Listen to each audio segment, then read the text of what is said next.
E hoje você vai ter a polêmica, única, singular oportunidade de ver um yogi fazendo fofoca. Mas será? Será? Por quê? Porque eu vou falar o que eu penso do Monark. Oh, meu Deus! Calma, não é só sobre isso. Eu vou desenvolver um pouco mais a fala que eu fiz lá no Petri, mas não é por causa do Monark. É pra gente entender por que é importante a gente debater, mesmo quando a gente está numa via espiritual, como o yoga, que diz para nós nos distanciarmos das convulsões do mundo. Mas antes da gente começar o vídeo, atendendo a pedidos que estão me falando, cadê a flauta, cadê a flauta, cadê a flauta? Toma uma nota de flauta pra você.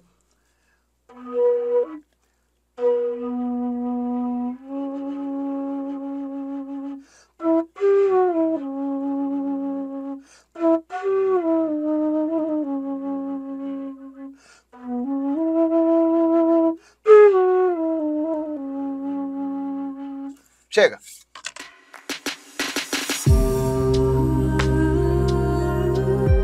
E se você está chegando nesse canal pela primeira vez, seja muito bem-vindo, muito bem-vinda. A gente fala de yoga, meditação, pois é. Sobre bem-estar, sobre autoconhecimento e sobre como isso tudo se conversa com a nossa realidade. Há uns tempos eu fui, de novo, lá no podcast do Petri, o A Deriva, quem não assistiu tá o link aqui. E eu fiz uma fala sobre o Monark, que algumas pessoas achavam que eu estava defendendo ele, outras que eu estava passando pano. E longe de mim fazer isso, porque eu discordo frontalmente de tudo aquilo que ele diz. Mas eu quero analisar o caso do Monark e um outro estereótipo da galera que busca conhecimentos espirituais, vida espiritual, autoconhecimento, para a gente tomar cuidado com os enganos do caminho que podem deixar a gente, por um lado, apáticos, ignorantes da situação do mundo e das reais necessidades da nossa presença, opinião e atividade no mundo, e por outro, enredados em teorias, discursos e ideologias que não só não tem nada a ver com os caminhos espirituais de autoconhecimento, mas também que nos distanciam da nossa autossuficiência, do nosso estado de bem-estar, de paz de espírito e tudo mais. Em primeiro lugar, lá eu falei que eu acho que pela pilha da internet, o Monark acabou sendo sequestrado por todo esse ethos maluco que a gente ainda não entendeu muito bem como funciona, de debater e de chamar atenção e de ser o centro das atenções, seja pelo bem, seja pelo mal. Ele se acostumou muito cedo a ser conhecido e ter a opinião dele como algo que é relevante, então ele criou um senso de importância, um senso de relevância que, de verdade, ele não tem. A única coisa que ele tinha era a audiência de um monte de gente ouvindo, dando importância porque ele falava. E isso é muita coisa. Ora, você não constrói autoridade de fala simplesmente desenvolvendo estudo, credibilidade sobre um tema. Esse deveria ser o ponto-chave. Mas nos tempos de hoje, a gente tem que levar em conta também o quanto as pessoas querem ouvir. As pessoas que têm, de fato, credibilidade para falar num assunto, que tem autoridade versus credibilidade, se você preferir. Então vamos entender isso primeiro que eu falei, né? Credibilidade e autoridade.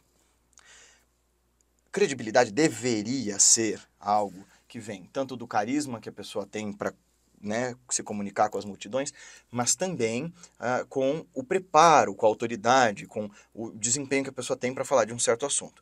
Já a autoridade é o acúmulo de conhecimento, o reconhecimento dos seus pares, a capacidade de demonstrar logicamente os seus entendimentos das coisas. E assim, essa geração toda que se formou como influenciadores na internet, eles têm credibilidade. Por quê? Porque a gente é carente demais, todos nós, os influenciadores e os influenciados são carentes demais, querem atenção e querem se sentir pertencendo. Então, eu, por exemplo, sempre acompanhei o pessoal do Jovem Nerd, esses caras aqui, desde 2009, desde 2008, acho. E eu virei fã dos caras, assim, até hoje. Eu ouço menos do que antes, até porque a grade de programas aumentou e tal, mas eu acompanhava tudo dos caras. Eu me sentia parte, eu ouvi o podcast, eu ouvi as histórias das famílias deles. Nossa, quantas vezes eu ouvi sobre os podcasts de viagens dos caras, quando eu tava fazendo as minhas viagens pra Índia, pro Caminho de Santiago, e me sentia parte do rolê, sabe? Então, para a geração que cresceu com o Monark jogando Minecraft e falando na cabeça deles, essa sensação de pertencimento, que é uma das necessidades básicas do ser humano, foi preenchida e ele passou a ter um lugar no coração dessas pessoas. Isso é importante. Ora, Isso aconteceu também na pandemia, porque ele era um cara, ele, o pessoal lá do Flow, dos outros podcasts, eram pessoas participando da vida das pessoas num momento absolutamente tenso, num momento absolutamente árido, em que qualquer coisa, qualquer assunto, qualquer força que me tirasse da angústia existencial de ter que lidar com o meu problema, com a minha insegurança, com a minha incerteza sobre o dia seguinte, seriam positivos, seriam desejáveis. Então esse é meu primeiro ponto, inclusive crítico, em relação à responsabilidade que esses comunicadores todos têm em relação àquilo que eles pensam que eles falam. Essa conversa fiada de que, eu não sou especialista, as pessoas me ouvem porque elas querem, é covardia moral. Veja, você ganha vida conquistando multidões de acordo com aquilo que você faz e fala. Você é responsável por quem você cativa, sim. Porque se você está moldando ideias, você é responsável, sim, pelo que essas pessoas vão passar a pensar reproduzindo suas ideias.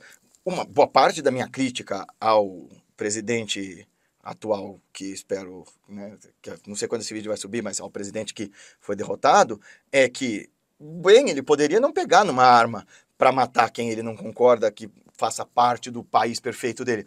Mas no momento que ele fala que tem que matar aqueles que não se adequam, que as minorias têm que se calar e se encolher, ele está jogando isca para gente que vai moldar o seu pensamento de acordo com aquilo que ele fala e vai agir em cima disso. Sim, as pessoas são influenciáveis assim, a gente é emocional e radicalmente moldável assim.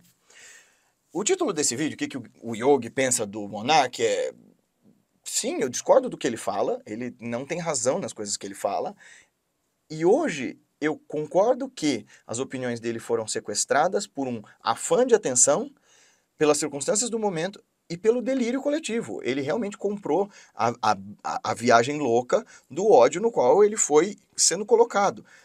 Quando isso era possível de se recuperar, se é que fosse, se é que ele quisesse, as pessoas não se preocuparam em explicar e ensinar. Todo mundo se preocupou em criticar, e no Brasil a gente é muito bom nisso, né? A gente ataca primeiro antes de pensar, antes de acolher, antes de tentar entender. Se o cara se destacou, então vamos meter pedrada nele.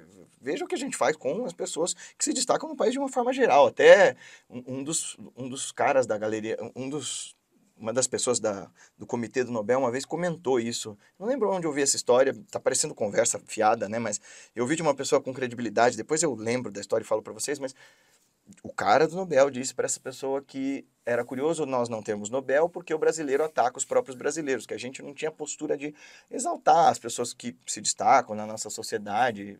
Fiquei pensando muito, por exemplo, no Paulo Coelho, que assim, eu não acompanho muito o que ele escreve, mas eu acho exagerada a crítica que as pessoas fazem dos livros dele aqui, sabe?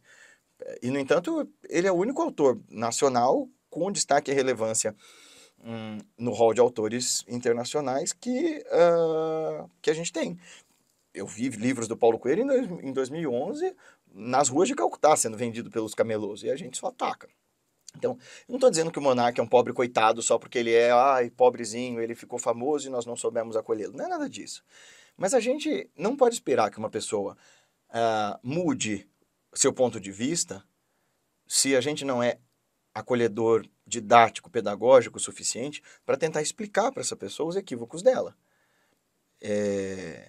A partir de certo ponto já não dá mais. E esse é o caso que eu acho que está ali com ele, sabe? Assim, a partir desse ponto, ele realmente comprou a ideia do delírio, a ideia do ódio. E aí, o que eu acho disso? Eu acho que, até como yogi, que certas ideias perniciosas que vão contra o bem-estar social não devem ser encorajadas, devem ser combatidas. Porque a ideia de liberdade acima de tudo, que liberdade é essa?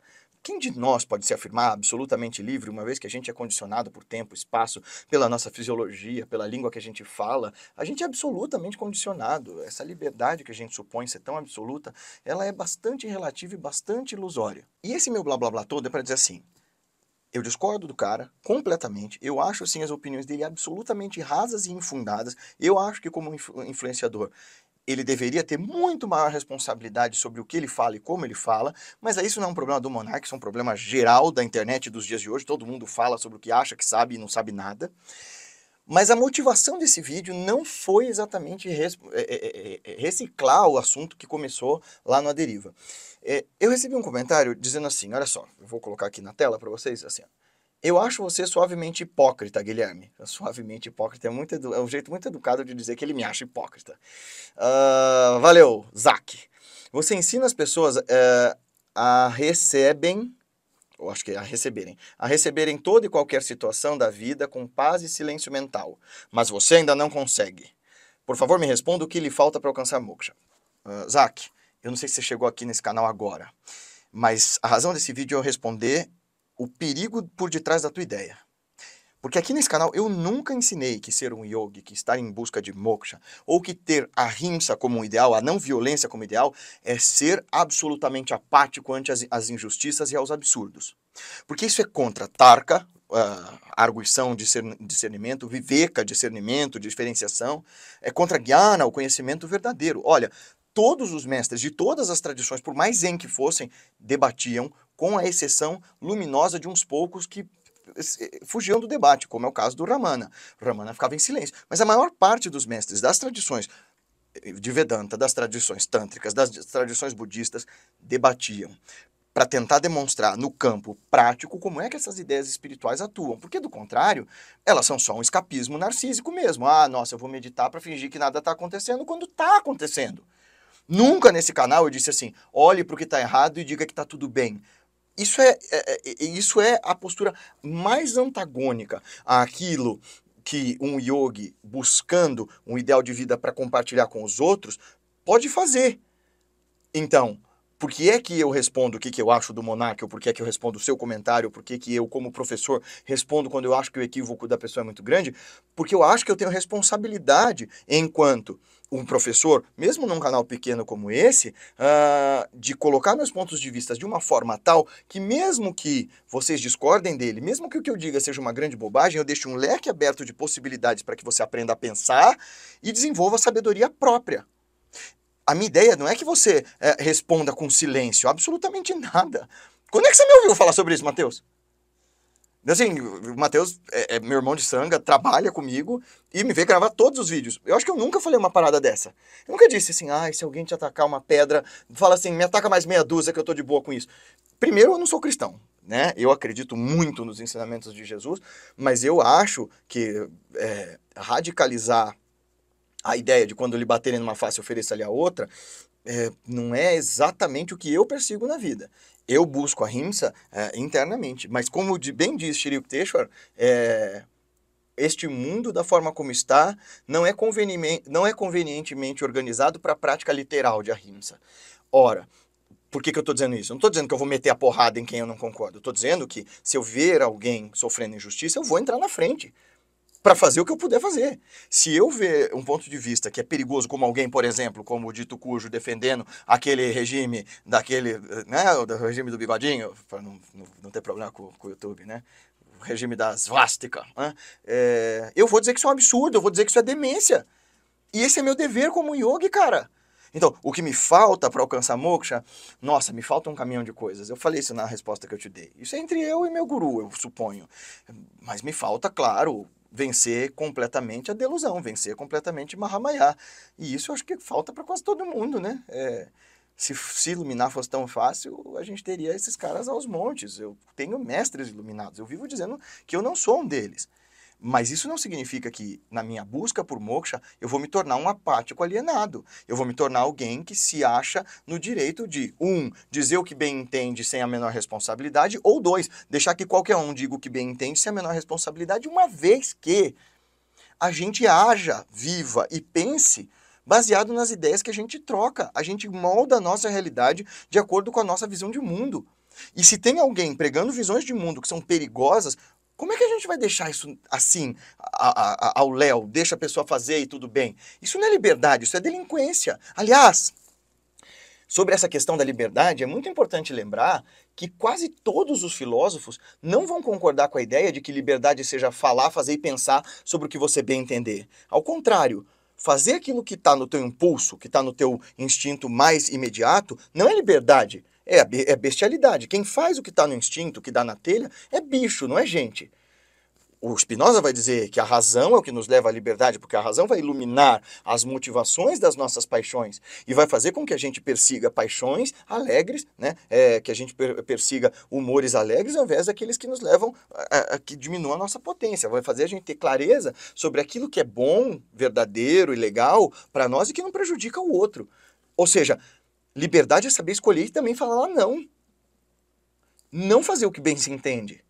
E a liberdade última que os yogis perseguem através de moksha é, em outras palavras, pelo menos na definição de Shri Ramana Maharshi, de Dattatreya e de tantos outros mestres, moksha é estar em plena realização do seu eu. É estar em plena manifestação do seu eu. A Jetsuma Tenzin Palmo vai dizer que Nirvana, essa aqui, vai dizer que Nirvana não é fora desse mundo, não é nada além. Nirvana é perceber a realidade objetiva, verdadeira e total deste mundo. É perceber a natureza Buda neste mundo. É participar da realidade então, ora essa. Então, responder às coisas mediante a necessidade do que elas sugerem para nós não é hipocrisia. Hipocrisia da minha parte seria eu falar sobre buscar um mundo de paz, de equanimidade, de verdade, de justiça. E quando eu visse injustiça, e quando eu visse desequilíbrio, eu dizer, dane-se, não é para mim, eu sou um yoga, eu não me envolvo com isso. É necessário a gente acordar. Meditação, caminho espiritual, caminho para moksha, tudo isso tem a ver com despertar. Então o que um yogi pensa de uma pessoa como monarca? É uma pessoa completamente adormecida e guiada por paixões infelizes, absolutamente delirantes. E para que eu não seja igual, porque eu tenho em mim todas as potências de fazer as mesmas cagadas, eu preciso estar muito atento. Atento e combativo quanto às minhas circunstâncias também. Porque também, para fechar essa história, Zach, não tem ninguém que eu critique com mais veemência do que a mim mesmo. Então eu acho que é importante a gente estar atento e afiado para poder dar respostas a esses delírios na medida em que eles surjam. E que a gente entenda que participar do mundo não é antagônico a moksha. Ao contrário, talvez a alienação seja a coisa mais anti-espiritual que a gente possa considerar num mundo com tanta gente precisando tanto de gente lúcida como agora. Até mais. Gostou desse vídeo? Então não se esquece de se inscrever no nosso canal, clicar no sininho para receber as notificações, clicar no joinha, deixar seu comentário, sua sugestão, sua crítica, seu elogio, seu comentário, seu apoio, etc e tal. Esse trabalho pode crescer na medida em que pessoas que acreditam nele o espalhem. Então pega esse link, manda para os teus amigos no WhatsApp, no Facebook, no Instagram, em tudo quanto é lugar que você acha que ele possa fazer a diferença. A gente se vê no próximo vídeo.